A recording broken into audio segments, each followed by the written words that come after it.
Assalamu alaikum everybody, I'm Sharmina and welcome back to my channel. Today I'm going to share with you my recipe for Achar Gosht. It's not technically my recipe, it is something that I have watched many people cook in different ways. So I've put them all together and made something of my own. So if you want to know how I make Achar Gosht the best you have ever ate, then please keep on watching. I got 5-pound beef in total, so the shoulder meat of the cow. So this is 5 pound in total. But I took out all the fat, which is about 1.5 pound right over here. So I'm left with approximately 3.5 pound of shoulder meat over here, which I've washed and cut into small pieces like this. Small pieces for Achar Gosht is preferred for me and myself, but you can have a larger chunk if you want, or smaller pieces. In the meat, add 1 teaspoon salt, add 4 teaspoon ginger paste, 2, 3, 4. Add 2 teaspoon garlic paste,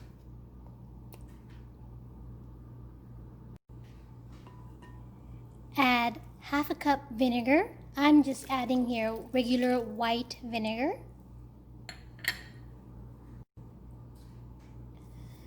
Mix all the ingredients really well, and we will let it marinate for 30 minutes minimum. So for half an hour you will let this marinate. You can marinate it for longer, but minimum 30 minutes.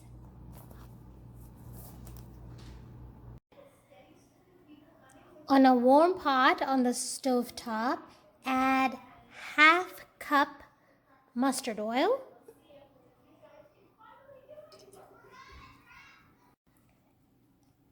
add 1/4 cup regular oil. I'm using vegetable oil, that is.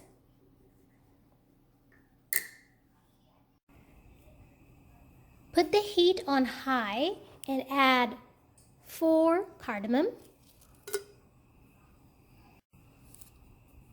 add 1 bay leaf, add 1 large cinnamon stick or 2 small cinnamon stick. I'm going to go ahead and add 1 large cinnamon stick. In this, add 2 cups of chopped onion.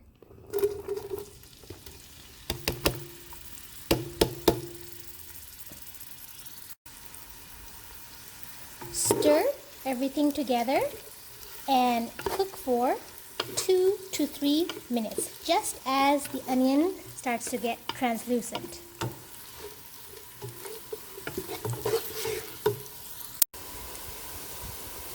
Onion's been cooking for 3 minutes right now. That's what it looks like. In this, add 1 teaspoon salt. We can adjust later on as needed. Add 2 teaspoon turmeric powder.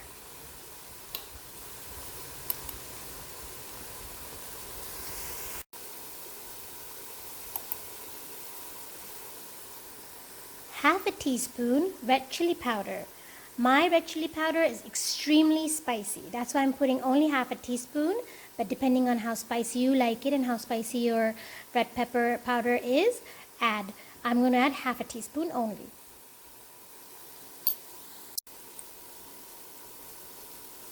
Coriander powder, 2 teaspoon, which is dhania powder, coriander powder, 2 teaspoon. Cumin powder, 2 teaspoon.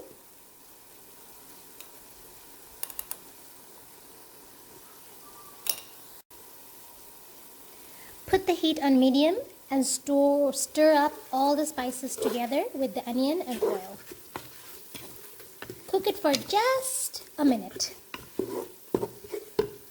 go ahead and add that meat into the onion and spices.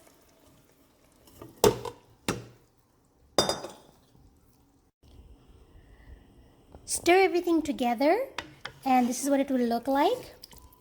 So we're going to cook it like this for about 20 minutes on high. We did not add any water. We will add water later on. The meat's been braising for approximately 20 minutes right now. By braising, what I mean in Bangla, we say koshano. So I've been koshachi for 20 minutes. So without adding any water. All the liquid that you see over here is from the marinade of vinegar and the water that came out of the meat. At this point, go ahead and add 4 cups of water. You can add more later on depending on the tenderness of the meat. If you feel like the meat isn't tender enough for your taste, go ahead and add more water and cook for a bit longer. But for now, I've just added 4 cups of water. I'm going to mix it all up just like that. And now I'm going to put the heat into medium and put a lid on it.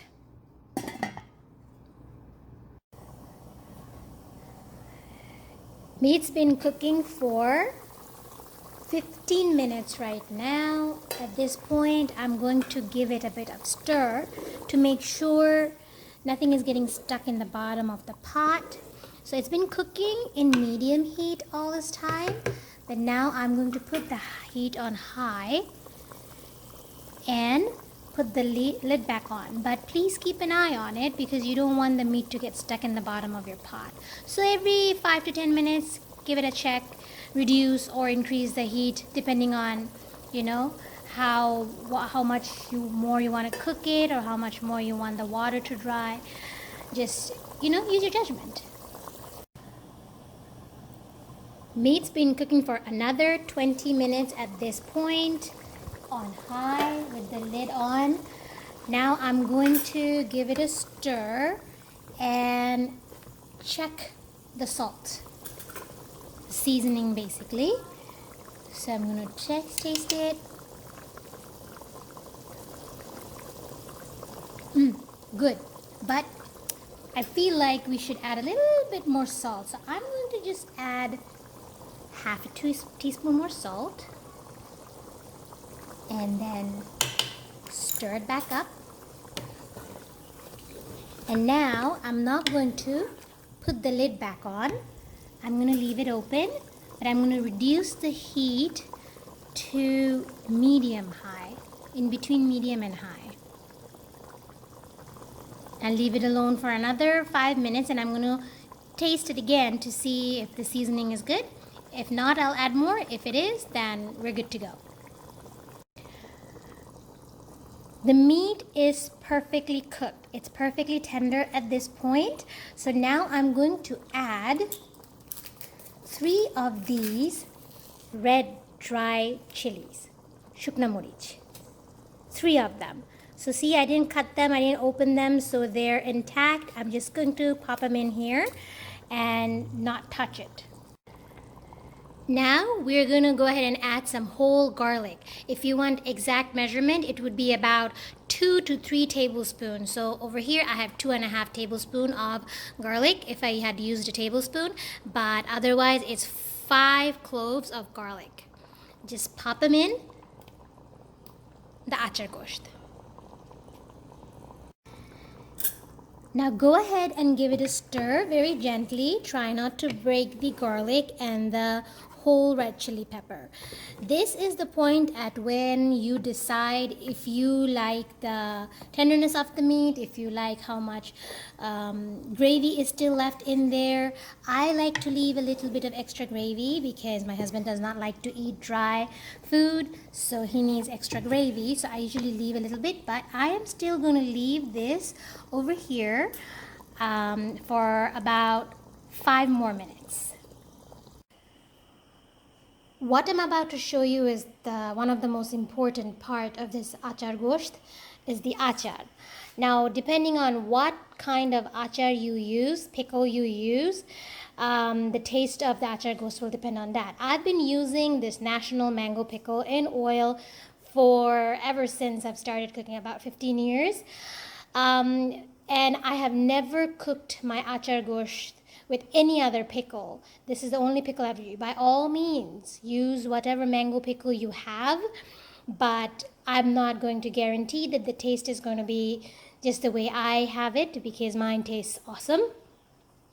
Now, this is the pickle that I use, National Mango Pickle. They have many kind of the same varieties. So they have mango with carrots and garlic, mango with other stuff, super spicy mango, but I use none of that. This is the one I use, National Mango Pickle in oil, and it has only mango and these peppers over here, and obviously other spices. So this is the one I'm going to use for my achar gosht. Last step of this entire process is to add the pickle. So we're going to add about 3 tablespoons of pickle.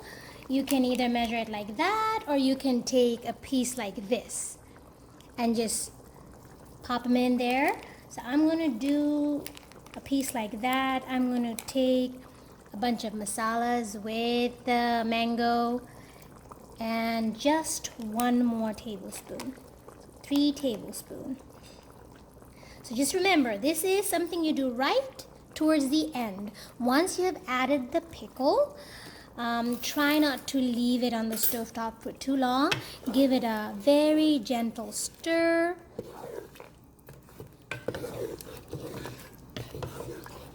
And just leave it on the stovetop for, I would say, 2 to 3 minutes. Just so that the flavor of the pickle can mix with the rest of the curry. Talk. Alright guys, achar gosht is ready. Look at that. How fantastic does that look? Here are the 3 dry red chilies that you can discard if you want to. Those are the garlics, the whole garlics. Let me see if I can find some of the achar. It's somewhere in there.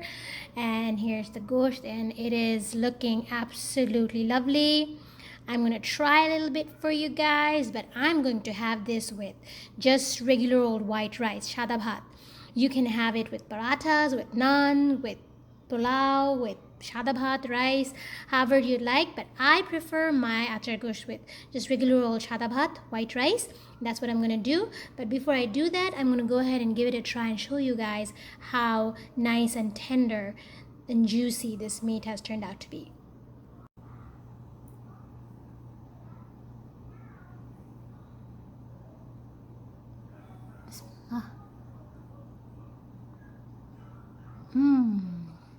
Oh my god.